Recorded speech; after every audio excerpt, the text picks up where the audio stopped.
अखबार निकलता है उत्तरी भारत में, दैनिक जागरण, बहुत मशहूर, सबसे ज्यादा पाठक हैं उसके। उसमें एक लेख छपा था, दंगे क्यों होते हैं। बल्लाज मधोक, जो बुजुर्ग लोग हैं उनको जानते होंगे, बल्लाज मधोक को, उन्होंने एक लेख लिखा था और कुरान मजीद की कुछ आयतें दी थी। तो वो आयतें देखने के लिए कि क्या वास्तव में सही है कि नहीं, मैं इलाहाबाद में एक दुकान में गया और मौलाना फतेह मोहम्मद खान साहिब जालंधरी और मौलाना अब्दुल पारिक साहब की हिंदी का अनुवाद ले आया और उसमें हमने देखा तो वो कुरान मजीद की वो आयत वैसे ही मौजूद थी। तो मुझे लगा कि ये बात सही है और मैंने किताब लिखी, इस्लामिक आतंकवाद का इतिहास। बाला साहब ठाकरे को बहुत पसंद आई, उन्होंने उसका अंग्रेजी ट्रांसलेशन कराया, the history of Islamic terrorism के नाम से। बाद में एक सज्जन ने, अब मैं वहां आ रहा हूं कि मेरा सोच कैसे बदला। मुंबई के एक व्यापारी ने मुझसे कहा कि स्वामी जी, आप जो काम कर रहे हो उसमें फंड की जरूरत है, फंड आपको नहीं मिल रहे, आप ऐसा करिए, किताब इस्लाम पर लिखिए अमेरिका के लिए, कि वास्तव में इस्लाम से अमेरिका को खतरा है, तो आपको अच्छा खासा आपको वहां से रॉयल्टी मिलेगी, आपके सारे काम चल जाएंगे। लेकिन वो बड़ी किताब होनी चाहिए। उसको लिखने के लिए मैंने हजरत मोहम्मद सल्लल्लाहु अलैहि वसल्लम की जीवनी पढ़ी। जब जीवनी पढ़ी तो जो कुरान मजीद की आयतों को मैंने आतंकवाद से जोड़ा था कि इन आयतों की वजह से आतंकवादी बनते हैं, लेकिन जीवनी पढ़ने के बाद मुझे लगा कि ये आयतें आतंकवाद को रोकने के लिए हैं, आतंकवादियों को। सुभान अल्लाह।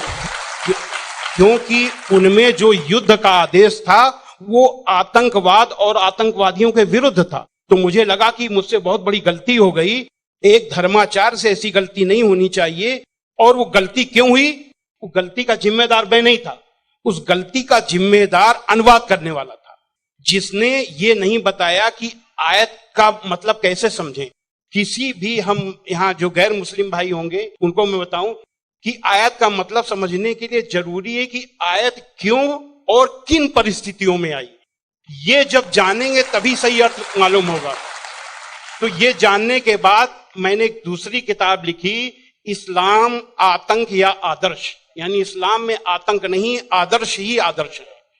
और इसका हम दूसरा उदाहरण और हम दे रहे हैं क्योंकि हमने एक दूसरी किताब भी लिखी है। एक बार मैं जा रहा था, अभी थोड़े दिन की बात है, तो एक सज्जन से मेरी बातचीत होने लगी। मैंने कहा इस्लाम में आतंकवाद है ही नहीं। तो उन्होंने क्या किया, अपने मोबाइल में दिखाया एक इंटरनेट से कि आज से 100 साल पहले ब्रिटिश पार्लियामेंट में एक भूतपूर्व जो प्रधानमंत्री विलियम ग्लैडस्टोन थे, उन्होंने कुरान मजीद को लहराते हुए उसके बारे में कुछ नेगेटिव चीजें कही थी।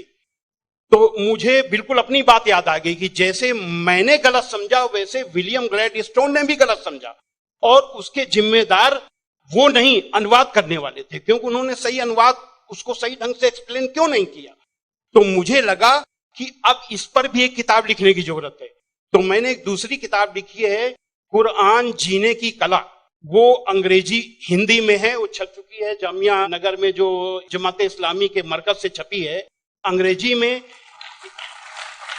इस्लाम एंड आर्ट ऑफ लिविंग के नाम से अंग्रेजी में भी छपेगी।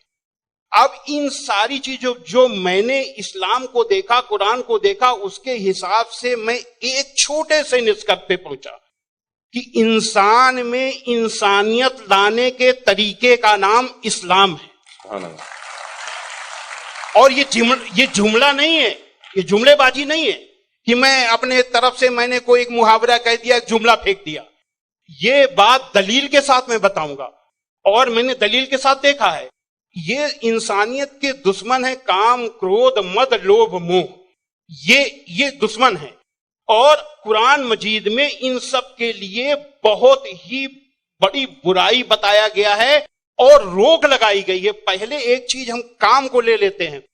काम यानी कि किसी भी महिला को, किसी भी औरत को अपनी बीबी को छोड़ करके, और दुनिया की जितनी महिलाएं हैं उनको अपनी मां, बहन, बेटी समझना, ये कुरान में बहुत ही सख्ती से पालन करने के लिए कहा गया है। अभी तक आप लोगों ने देखा होगा कि जो गैर मुस्लिम भाई सुने कि किसी भी मर्द को देख करके औरत को अपनी निगाहें नीची कर लेना चाहिए। लेकिन कुरान का क्या हुक्म है? कुरान के सूरा 24 आयत नंबर 30 में है, ऐ मोहम्मद मोमिनों से कह दो कि वे अपनी गैर जो भी महिलाएं हैं जो उनको देख करके अपनी निगाहें नीची रखा करें और अपनी शर्मगाहों की हिफाजत करें। यानी जब सुभान अल्लाह, मर्द जब अपनी पत्नी के सिवा किसी को देखे तो आंख न मिलाए उससे, अपनी निगाहें नीची कर ले और मर्यादा में रहे। ये पुरुष के लिए ये बनाया गया नियम, और यही नियम औरत के लिए भी, दोनों के लिए वही नियम बनाए गए। ये नहीं कि केवल औरत के लिए। कहते हैं कि इस्लाम में औरत को दबाया जाता है, लेकिन मर्द के लिए कितना सख्ती से नियम बनाया गया। तो ये काम के लिए कितनी सख्ती की गई। क्रोध, गुस्सा के लिए सबसे पहले गुस्सा का तरीका इस्लाम में इतना आसान बताया गया कि देख करके मैं सबसे ज्यादा प्रभावित हुआ। कहा जाता है अगर किसी का रुक जाए तो वो पूरा संत बन गया, साधु बन गया। और कितना बढ़िया तरीका इस्लाम में बताया गया, कुरान में बताया गया है कि माफ कर दो, किसी के गुनाहों को माफ कर दो, और जब माफ कर दो गुस्सा खत्म। और सबसे पहले ये हुक्म दिया गया पैगंबर को। सूरा 7 आयत नंबर 199 में हुक्म आया कि ऐ मोहम्मद माफी का तरीका अपनाओ और भलाई का हुक्म देते रहो और अज्ञानियों से किनारा कर लो। सबसे पहला माफी का हुक्म अगर आया तो अपने पैगंबर के लिए आया। और ऐसे लोगों को क्या कहा गया? सूरा 3 आयत नंबर 134 में अल्लाह का हुक्म है कि जो लोग तंगी और खुशहाली की हर हालत में अच्छे से अच्छा काम करते हैं और गुस्से को रोकते हैं और लोगों के गुनाहों को माफ करते हैं, तो अल्लाह ऐसे लोगों को पसंद करता है जो ऐसे अच्छा से अच्छा काम करते हैं। हजरत मोहम्मद सल्लल्लाहु अलैहि वसल्लम पर कुरान उतरने के बाद आपके दिल में उतर गई। दिल में उतरने के बाद आपके कर्मों में उतर गई। आपके एक एक कर्म कुरान में अल्लाह के हुक्म के अनुसार हुआ करते थे। आपने पहले खुद अपने आचरण में लिया, अपने अखलाक में लिया, तब दूसरों को बताया। फतेह मक्का के दिन वो अबू सुफियान जो आपके खिलाफ मक्का की एक एक लड़ाई में आपका के खिलाफ नेतृत्व करते थे, जब वो सामने पड़े फतेह मक्का के दिन, तो हजरत मोहम्मद सल्लल्लाहु अलैहि वसल्लम ने कहा कि आज अबू सुफियान को माफी, और जो अबू सुफियान के घर में दाखिल हो जाए उसे भी माफी। आज जो अपने घर के दरवाजे बंद कर ले उसे माफी, जो मस्जिद में चला जाए उसे भी माफी।